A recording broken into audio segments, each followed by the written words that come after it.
এই দুই ম্যাডামের জন্য ফাটিয়ে হাততালি। কারণ এই সিস্টেমটা তাদের দ্বারাই পেয়েছি আমি এই কাজটার আগে আমি চাকরি করতাম, 10 বছর চাকরি করার পরেও চাকরি ছেড়ে দিয়ে আজকে ফুল টাইম মাই লাইফ করছি। আজকে অনেকে দেখতে পাচ্ছেন যে আমি চলতে পারি না, কারণ সব কিছু এটা হচ্ছে মনের ইচ্ছা, মনের জোর। আমার কিন্তু অঙ্গ প্রত্যঙ্গে কোনো শক্তি নেই, একটুতেই পড়ে যাব।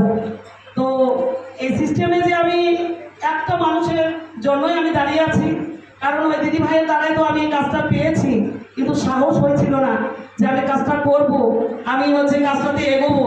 কতবার যে ভয় পেয়েছি তার তো কোনো ইয়ে নাই। তো একটাই মানুষ ছিল, সে মানুষটা হয়তো তাকে চিনি না, কোনোদিনও দেখিনি, তার সাথে কোনো পরিচয় ছিল না। এভাবে যে সে মানুষটা আমাকে কথা দিবে যে দিদি আপনি পারবেন, আপনার দ্বারাই হবে। তো মিস্টার এমডি শরীফ ইসলামের জন্য ফাটিয়ে হাততালি। আর তিনারা আছেন আমাদের মহাগুরু, তাদের নাম নেই, অমিচন্দ্র স্যার, সম্রাট স্যার, আর আমাদের পুরো ম্যানেজমেন্ট, আজকে আব্দুল আনসারী স্যার, মিজানুর রহমান স্যার, এনাদের জন্য ফাটিয়ে ফাটিয়ে ফাটিয়ে হাততালি।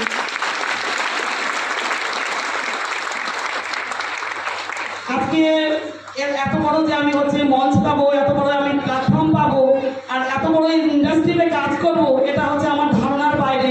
কোনোদিনও স্বপ্নও দেখিনি, কোনোদিনও আমি জানতামও না যে কি বলার ইয়ে পাচ্ছি না।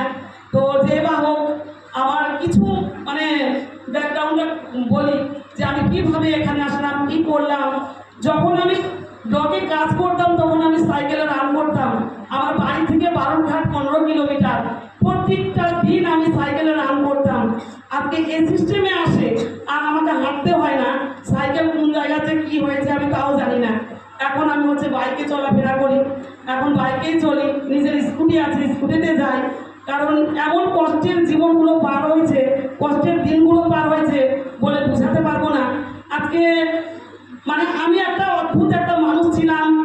আর এই যে আজকে যে দেখছেন আমাকে, এইভাবে আমি একটা জায়গায় দাঁড়িয়ে গেছি, এটা তো আমার আমি নিজে থেকে কিছুই না, সব কিছু সিনিয়র আপলাইন আছেন, যা বলতেন তাই শুনতাম। আর আমার যে ডাউন লেভেল আছে তাদেরকে সেলুট, তাদের জন্য হাততালি। কারণ আজকে ওনারা যদি না থাকতো তাহলে আমি দাঁড়াতে পারতাম না। প্রতিনিয়ত আমার সঙ্গে প্ল্যানিং, প্রতিনিয়ত স্যারের সাথে প্ল্যানিং, এই করে করে আমরা চলি। তো আমি কি করে একটা স্বপ্ন ছিল যে আমি কিছু করব।